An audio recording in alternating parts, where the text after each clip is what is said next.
আজকে তৈরি করব আম দুধের ডেজার্ট। এখন তো পাকা আমের মৌসুম, এই সময় অনেক পাকা আম পাওয়া যায়। এই পাকা আম দিয়ে আমরা এই ধরনের ডেজার্ট তৈরি করে থাকি। প্রথমে 2টা পাকা আম নিয়েছি আমি। আমটা ভালো করে ধুয়ে নিয়েছি, তারপরে আমি ছুরি দিয়ে কেটে নেব, টুকরো টুকরো করে নেব। এইভাবে নেওয়ার পরে আমি একটা চামচ দিয়ে উঠিয়ে নেব। এইভাবে 2টা আমই আমি উঠিয়ে নেব। এর মধ্যে আমি 1.5 কাপ পানি দিয়েছি। এখন এটা ব্লেন্ডারে নিয়ে ব্লেন্ড করে নেব। ব্লেন্ডারে নিয়ে নিলাম। এখন এটা ব্লেন্ড করে নেব যাতে ভালোভাবে মিহি হয়।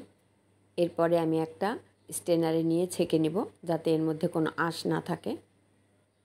এখন এর মধ্যে আমি দিয়ে দিব 1/3 কাপ চিনি, আর দিয়ে দেবো 1 টেবিল চামচ আগার আগা পাউডার। আগার আগার পাউডার দিলে এটা জমাট হয়ে যায়, মানে নাড়া দিতে হয় সঙ্গে সঙ্গে। কিন্তু এই কাজটা আমরা যখন ব্লেন্ডারে আম দিয়েছি, পানি দিয়েছি, তার মধ্যে দিয়ে দিলেই ভালো হতো, কিন্তু আমি আবারও ব্লেন্ডারে দিয়ে এটা ব্লেন্ড করে নিয়েছি। আগার আগার পাউডার মিশে গেছে। এখন চুলাটা অন করে দিয়েছি। এখন এটা অনবরত নাড়তে থাকবো যাতে নিচে লেগে না যায়। এটা ফুটে ওঠা পর্যন্ত অপেক্ষা করব। ফুটে উঠেছে। এখন এটা আরেকটু নাড়া দিব, জাল করে নিব। জাল করা হয়ে গেছে। আমি এখন এটা 2টা পাত্রে ঢেলে নেব। এখানে তেল ব্রাশ করে নিয়েছিলাম। এটা ঠান্ডা হয়ে গেলে একদম জমে যাবে, জেলির মতো হবে। এখন একটা ছুরি দিয়ে কেটে নিচ্ছি, স্কোয়ার করে কেটে নিচ্ছি। চতুর্পাশে আমি ছুরি দিয়ে কেটে নেব যাতে সহজে উঠে আসে। এখন ছুরি দিয়ে আমি উঠিয়ে নিচ্ছি। এটা 4 কোণা শেপ হয়ে গেছে। এদিকে একটা কড়াইয়ে আমি 2 কাপ লিকুইড দুধ দিলাম। এর মধ্যে দিয়ে দিব 1/3 কাপ চিনি আর 1 টেবিল চামচ আগার আগার পাউডার। এই পাউডার একটু দুধের মধ্যে গুলিয়ে নিব। একটা চামচ দিয়ে আমি এটা ভালোভাবে গুলিয়ে নিব। এই আগার আগার পাউডারটা দিলে এটা ঘন হয়ে যায়, এই কারণে একটু গুলে নিলে তারপরে ভালো হয়। এখন এটা এই লিকুইড দুধের মধ্যে দিয়ে দেব। এই দুধটা কিন্তু ঠান্ডা থাকতে হবে। এখন আমি চুলা অন করি নাই। এখন এই সব কিছু নাড়া দেওয়ার পরে এখন চুলাটা অন করে দিয়েছি, আর অনবরত নাড়তে হবে। এটা ফুটে ওঠা পর্যন্ত আমি এভাবে নাড়তে থাকব। ফুটে উঠলে এটা ঘন হয়ে যাবে।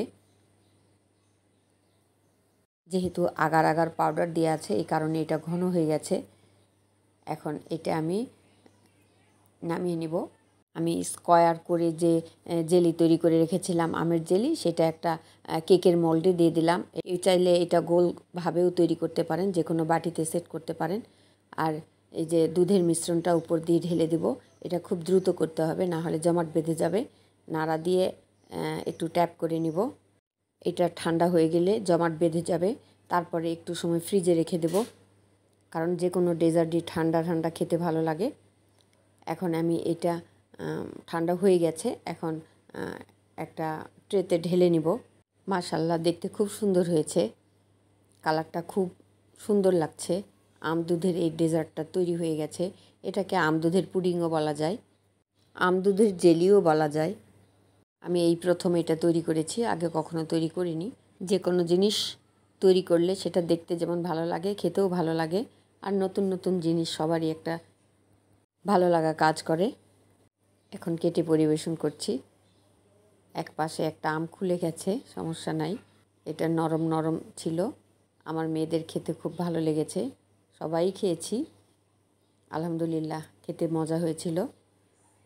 আপনারাও এইভাবে তৈরি করে খেতে পারেন। এই রেসিপিটা কেমন লেগেছে আপনারা কমেন্ট করে জানাতে পারেন। যদি আম দুধের এই ডেজার্টটি ভালো লেগে থাকে তাহলে প্লিজ লাইক দেবেন, সাবস্ক্রাইব করবেন আর ভিডিওটি শেয়ার করে দেবেন। আল্লাহ হাফেজ।